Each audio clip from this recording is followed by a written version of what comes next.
ఒక్క ఆలయంలోనే 3 గర్భగృహాలు ఉన్నాయి. అందుకే త్రికూటేశ్వర స్వామి అనే పేరు వచ్చింది. ఈ 3 గర్భగృహాల్లో ప్రధానంగా శివుడు, బ్రహ్మ, విష్ణువు. ఇదొక అరుదైన నిర్మాణ శైలి. ఒకే ఆలయంలో ముగ్గురు ఉండడం ఒక విశేషం కూడా. ఈ దేవాలయం చాళుక్య కాలంలో నిర్మించినది. రాజులు గోపురాలు, మండపాలు, పిల్లర్లు అన్నీ ఖచ్చితమైన రేఖలతో చెక్కబడ్డాయి. ఈ శిల్పాల్లో దేవతలు నృత్యాలు చేస్తున్నట్టు, యుద్ధాలు చేస్తున్నట్టు, వీణ వాయిస్తున్నట్లు ఒక కళాత్మక రూపాలు ఉన్నాయి. ఇక్కడ ఒక స్పెషల్ ఏంటి అంటే ఒక పుష్కరిణి తీర్థం. ఇది ఎంతో బాగా చెక్కారు.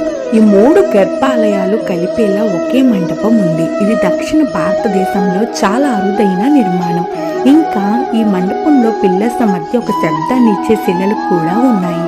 ఇది ఒక రహస్య కళ. ఈ దేవాలయం కర్ణాటక రాష్ట్రం గడక్ జిల్లాలో ఉన్న ప్రసిద్ధ త్రికూటేశ్వర దేవాలయం. ఇక్కడ చరిత్ర, విశేషాలు, రహస్యాలు మనకి ఆశ్చర్యాన్ని కలిగిస్తాయి.